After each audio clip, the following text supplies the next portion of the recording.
Imagine placing a small antenna about the size of a pizza box on your roof. Plug it in.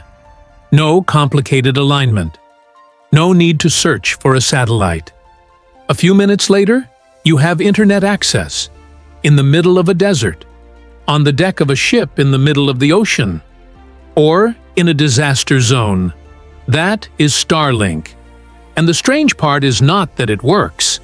The strange part is that this antenna remains completely still, yet it can continuously track satellites traveling at 17,000 miles per hour, 340 miles above your head.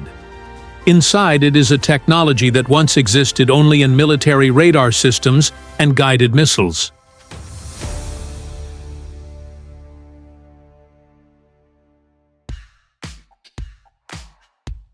Satellite internet was not SpaceX's idea. Since the mid-1990s, HughesNet has provided satellite internet service to millions of American households. The technology worked, but it had one major problem: latency. Signals had to travel up to satellites located 22,000 miles above Earth and then back down again. Every click came with a delay of more than half a second. Videos buffered, phone calls echoed, and online gaming was nearly impossible. The problem was not bandwidth. The problem was simple physics. The distance was just too great. In 2015, SpaceX introduced Starlink with a completely different approach. Instead of a few large satellites far away, it proposed thousands of small satellites orbiting just 340 miles above Earth. The distance was about 65 times shorter, reducing latency to around 20 to 40 milliseconds, similar to a ground-based broadband connection. But that approach immediately created a new problem. Satellites in low Earth orbit do not stay in one place. They constantly race across the sky. And if you want to maintain a stable internet connection, the ground antenna has to keep tracking them. That was the challenge that made high-speed satellite internet nearly impossible for decades. To understand why the Starlink antenna does not need to move, we first need to understand why almost everything before it did. GEO satellites orbit about 22,000 miles above Earth. Their orbital speed perfectly matches the Earth's rotation. From the ground, they appear completely stationary. Traditional satellite dishes simply point at that fixed location and stay there. Simple, reliable, effective. But Starlink satellites are different. Orbiting just 340 miles above Earth, they travel at roughly 17,000 miles per hour to stay in orbit. A satellite remains in your field of view for only a few minutes before disappearing beyond the horizon. If you tried to track these satellites using mechanical movement, the antenna would have to constantly accelerate, slow down, and switch targets every few minutes.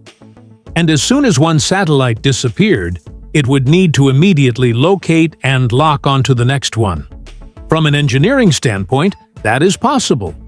But the cost, complexity, and maintenance requirements would make it impractical for millions of households. There had to be another way. That solution already existed long before Starlink, and it was born during wartime. Phased array technology was originally developed in the 1940s for military radar systems. The core idea was simple. Instead of physically rotating a large piece of equipment to aim radio waves, control the direction of those waves electronically. Imagine a stadium crowd performing a wave. If people stand up in sequence from left to right, the wave moves to the right. Change the sequence, and the direction changes. Nobody leaves their seat, yet the direction of the wave can be completely controlled. A phased array antenna works in much the same way. Inside are thousands of small antenna elements working together at the same time. By slightly adjusting the timing of each element, the system can steer a radio beam electronically without moving any mechanical parts. The response is almost instantaneous. No constant movement, no mechanical wear, no motors exposed to the weather. That is why a Starlink antenna can remain completely still while continuously tracking satellites moving across the sky above you. So, what is actually inside the Starlink antenna? The real number is about 1,220 small antenna elements arranged in a dense hexagonal pattern that covers nearly the entire surface. But having more than 1,000 antenna elements is only part of the story. To make all of them function as a single coordinated system, Starlink uses 20 specialized chips known as beamformers. Their job is to precisely control the timing of every antenna element, with accuracy measured in nanoseconds. Even a tiny error could cause the radio beam to lose its direction and break the connection.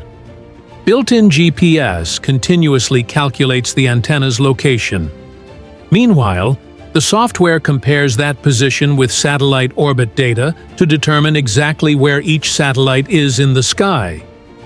Using that information, the system calculates the required phase adjustment for every antenna element and continuously directs the radio beam toward its target.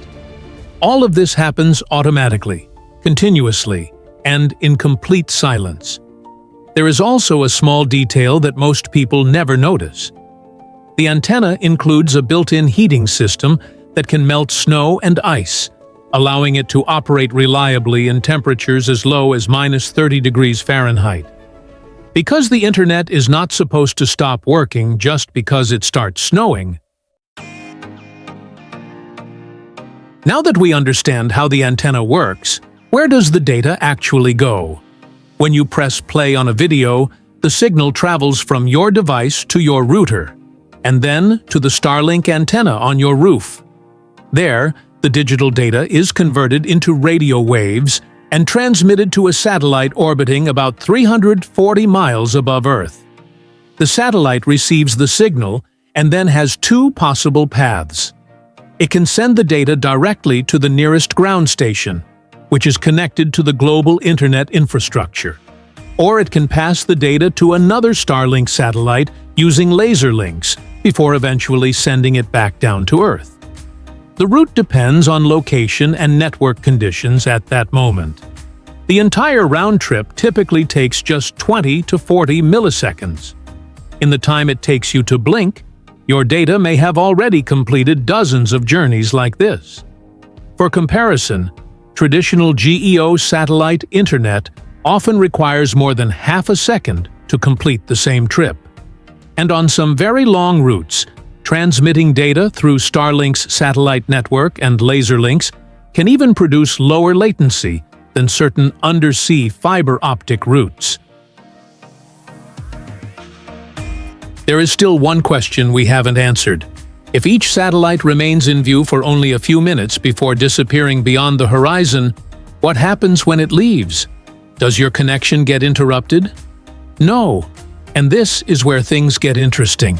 The Starlink antenna does not wait for one satellite to disappear before searching for another. The system continuously tracks the satellites within its coverage area, predicts which one is arriving next, and prepares the connection in advance. As the signal from one satellite begins to weaken, the connection is seamlessly transferred to the next. This process is called a handoff. During a single evening of streaming movies or watching videos, your connection may be transferred between multiple satellites without you ever noticing. Sound familiar? It is exactly the same principle your smartphone uses when switching between cell towers while you are driving down the road. The difference is that these cell towers are not standing still. They are orbiting Earth. And because Starlink operates thousands of satellites, there is always another one ready to take over. The connection never truly breaks. It simply keeps passing from one satellite to the next, continuously and silently. There is still one piece of the puzzle we have not explained. When a Starlink satellite receives data from your antenna, it does not always send that data directly down to a ground station. Instead, It can pass the information to another satellite nearby using infrared lasers traveling through the vacuum of space. This is one of the least discussed parts of Starlink, yet it may be its biggest infrastructure breakthrough. Light travels about 47% faster through a vacuum than it does through the glass core of a fiber optic cable. Instead of diving to the bottom of the ocean and traveling through thousands of miles of undersea cables, data can hop from satellite to satellite in orbit. On very long routes, that path can be both shorter and faster. Thousands of satellites continuously exchange data using laser links, creating a network that spans the entire planet. According to SpaceX, this network now handles roughly 42 petabytes of data every day, the equivalent of 42 million gigabytes. A real internet network is operating in space, right above your head. But Starlink's success has also raised a question that had never existed before. In 2022, Elon Musk confirmed that he refused to extend Starlink's coverage for a Ukrainian military operation. No treaty governed that decision. No parliament voted on it. For the first time in history, a nation's military capability depended on the decision of a private individual. When infrastructure becomes important enough, the question is no longer how it works. The real question is who ultimately controls it. Starlink began as an engineering solution to a simple problem. How do you connect places that traditional infrastructure cannot reach? But history shows that every piece of infrastructure important enough eventually becomes more than just a technology. Railroads did. Power grids did. The internet did. And now, it may be Starlink's turn. The bigger question is no longer how that antenna works. The bigger question is what happens when part of the world's infrastructure is no longer on the ground. We do not have the answer yet, but Starlink is forcing us to find one. If you enjoyed this video, don't forget to like, subscribe, and stay tuned for more stories behind the technologies that shape our world.